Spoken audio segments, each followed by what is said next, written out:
Laki-laki setengah umur, karya Budi Dharma. Sebelum malam menggusur ke puncaknya, laki-laki setengah umur menguap beberapa kali, lalu bangkit dari ranjang kayu. Tangan kanannya menepuk ranjang beberapa kali.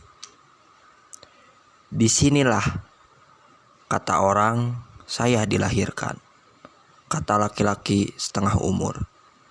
"Di sini pulalah ayah dilahirkan, dan di sini pulalah kakek dilahirkan." Laki-laki setengah umur melihat ke sekeliling.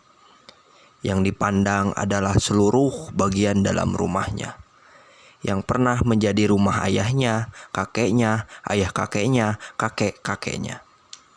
Tampak beberapa bagian rumah selesai diperbaiki. "Entah sejak kapan kau berdiri," kata laki-laki setengah umur. "Saya tidak tahu, tapi kau telah berdiri lama sekali. Telah banyak yang diperbaiki ayah, dan telah banyak yang saya perbaiki. Sampai kapankah kau sanggup berdiri?" Laki-laki setengah umur berjalan keluar rumah. Angin menerpa tubuh. Laki-laki setengah umur menggerak-gerakkan tangan untuk menghalau rasa dingin. Cahaya bulan tampak menjatuhi tanah di bagian depan atap. Bayang-bayang atap tampak remang-remang. Laki-laki setengah umur menghela napas dalam beberapa kali, lalu berjalan ke tanah yang digelimangi cahaya bulan. Laki-laki setengah umur menengadah. Tampak bulan besar di atas sana. Lalu di sebelah sana tampak awan bergerak perlahan-lahan. Setelah menghela napas dalam beberapa kali, laki-laki setengah umur membalik tubuh menghadap rumah.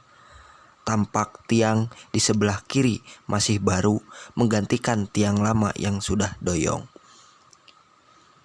"Saya akan pergi," kata laki-laki setengah umur sambil memandang rumah.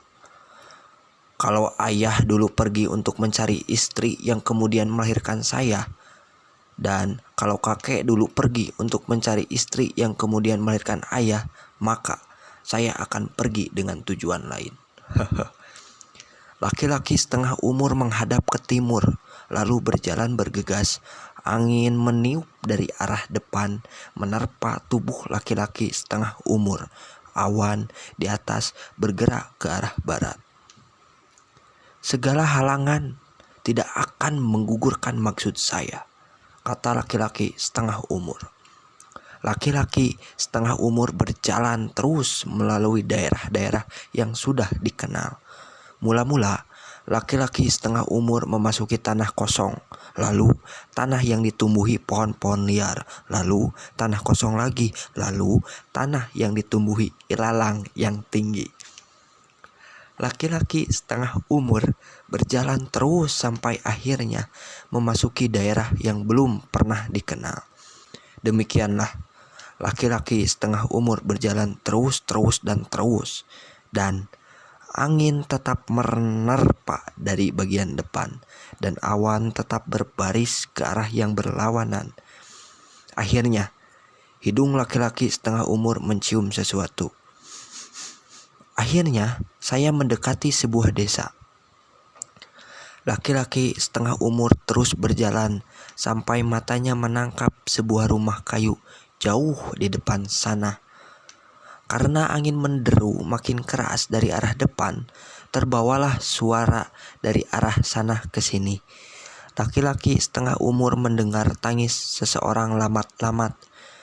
Tangis itu lenyap setelah angin berhenti melayap, dan tangis itu datang lagi setelah angin meniup agak keras, dan hilang lagi setelah angin malas melayap.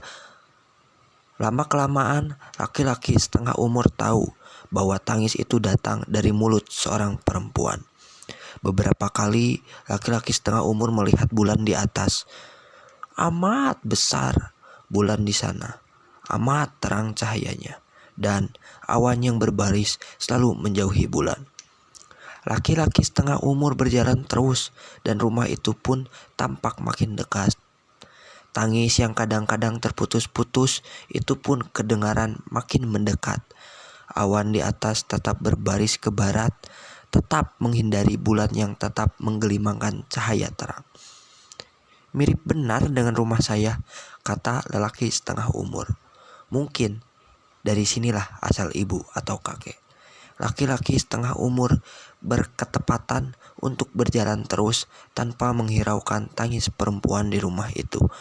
Atap rumah itu tampak terang karena cahaya bulan dan bagian depan rumah itu tampak gelap. Cahaya bulan tidak sanggup menggerayang bagian depan yang tertutup oleh atap. Laki-laki setengah umur berjalan terus. Ketika mendekati rumah, laki-laki setengah umur berketetapan untuk tidak menengok ke arah rumah. Demikianlah, laki-laki setengah umur melangkahkan kaki terus dan kepala memandang lurus ke depan.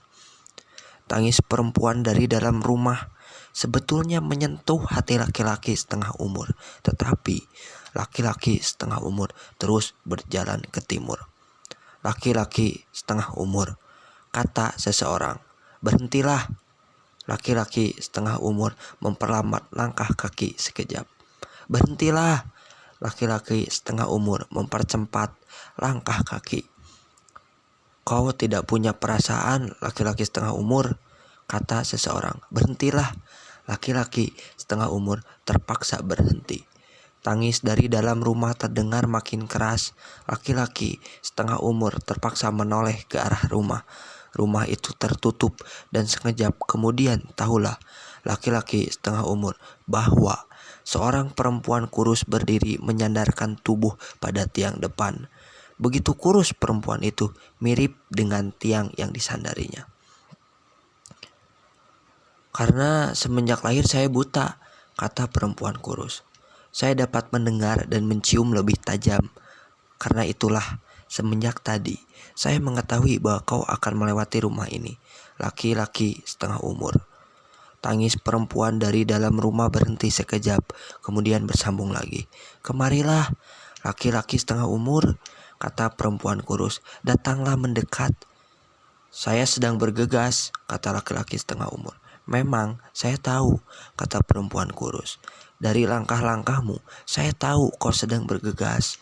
Laki-laki setengah umur akan berjalan terus, tetapi terhenti karena perempuan kurus mencegah lagi. Saya sudah tua, kata perempuan kurus.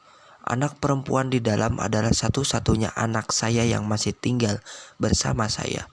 Yang lain-lain sudah pergi karena sudah mendapatkan pekerjaan atau jodoh.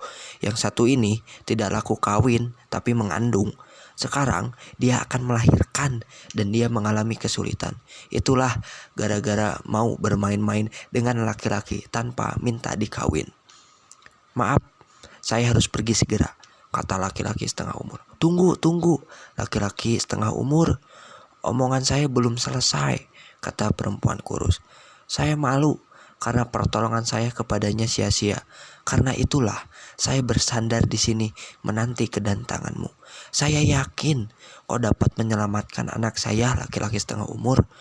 Saya bergegas, kata laki-laki setengah umur. Saya tahu, laki-laki setengah umur, kata perempuan kurus. Tolonglah saya, anak-anak saya pergi dan tidak mau kembali begitu mendapat pekerjaan atau kawin. Dan anak saya ini tidak pergi karena tidak ada yang mau mengawini. Laki-laki setengah umur berjalan. Berhentilah, laki-laki setengah umur, kata perempuan kurus. Laki-laki setengah umur berhenti. Kalau anak saya tak kau tolong, kata perempuan kurus, anak saya dan bayinya akan mati. Lalu siapakah yang akan merawat saya?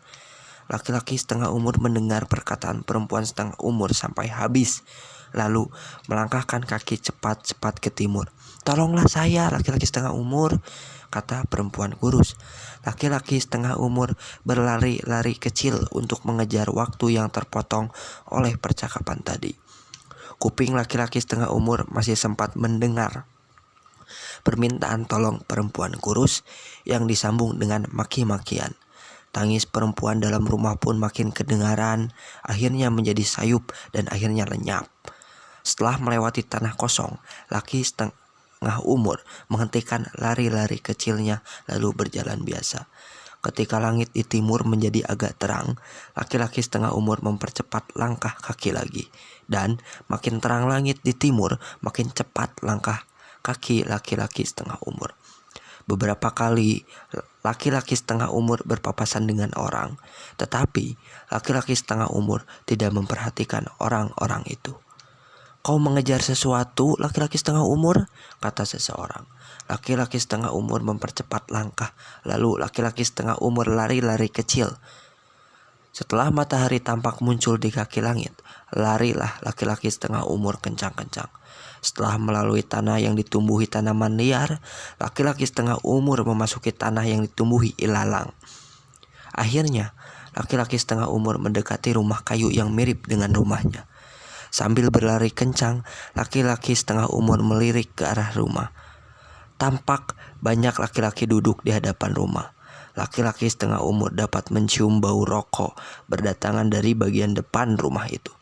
"Berhentilah, laki-laki setengah umur," kata seseorang. "Seseorang telah meninggal tadi malam. Tidakkah kau ikut berkabung?" Laki-laki setengah umur lalu terus ke arah timur. Beberapa kali laki-laki setengah umur mendengar teriakan dari rumah kayu, tetapi laki-laki setengah umur terus lari. Perlahan-lahan matahari menjejakkan kaki di langit bumi lalu melayap ke atas. Sangat indah cahayanya, dan mata laki-laki setengah umur merasa panas karena memandang sinar matahari. Sambil berlari kencang, beberapa kali laki-laki setengah umur memejamkan mata. Angin masih menerpa-nerpa laki-laki setengah umur. Laki-laki setengah umur berlari terus, dan kadang-kadang berjalan perlahan-lahan kalau capek berlari. Matahari makin naik dan makin naik. Jauh di depan sana, laki-laki setengah umur melihat gumpalan debu naik ke udara. Gumpalan itu makin mendekat, dan makin mendekat. Akhirnya, gumpalan itu membelok ke kiri ke arah tanah menanjak tinggi di sebelah sana. Taulah, laki-laki setengah umur bahwa gumpalan debu itu datang dari sekelompok orang yang berjalan ke arah tanah tinggi di sebelah sana. Tampak orang-orang di depan mengangkat sesuatu, dan yang lain-lain beriringan di belakang. Laki-laki setengah umur berjalan berlari. Akhirnya, laki-laki setengah umur melihat iring-iringan di sana berhenti di tanah tinggi. Sementara itu, laki-laki setengah umur berjalan atau berlari terus ke timur. Angin dari depan berhenti. Pada waktu laki-laki setengah umur akan melewati kaki tanah yang menanjak tinggi, angin melayap dari atas sana menerpa tubuh laki-laki setengah umur. Hidung laki-laki setengah umur mencium bau bunga dan kemenyan. Lalu kuping laki-laki setengah umur mendengar tangis lamat-lamat. "Dari tanah kembali tanah," kata seseorang di atas sana. Lamat-lamat. Laki-laki setengah umur berjalan cepat ke timur. "Beristirahatlah kau selama-lamanya," kata seseorang dari atas sana. Lamat-lamat. "Apa yang telah kau perbuat akan kembali kepadamu." Laki-laki setengah umur berjalan terus ke timur. Sementara itu angin berganti arah. Sekarang angin menerpa dari timur lagi, dan awan di atas baris ke barat. Laki-laki setengah umur merasa heran karena matahari yang jaraknya makin dekat, kehilangan makin jauh. Laki-laki setengah umur tersandung sebuah batu dan terjatuh. Tubuh laki-laki setengah umur berdebam di atas berdebu. Dan melayaplah segumpal debu ke atas laki-laki setengah umur. Diam sejenak, mengatur napas, lalu melihat langit di atas. Bulan sudah tidak tampak. Awan masih bergerak ke arah barat. Beberapa kali laki-laki setengah umur mengusap keningnya yang terasa perih. "Mengapa kau terlentang sendirian di sini, laki-laki setengah umur?" kata seseorang. Laki-laki setengah umur melihat ke arah suara itu, lalu duduk di atas tanah. Seorang perempuan muda berdiri di dekat laki-laki setengah umur. "Kau tampak capek," kata perempuan muda. "Kalau kau memerlukan pertolongan, datanglah ke rumah. Rumah saya kosong, ibu saya sudah meninggal beberapa tahun yang lalu. Dan ayah saya seperti biasa meninggalkan rumah sebelum fajar." Perempuan muda duduk di sebelah laki-laki setengah umur. "Keningmu luka," kata perempuan muda. Ayah mengatakan saya harus menolong siapapun yang patut saya tolong. Marilah ke rumah.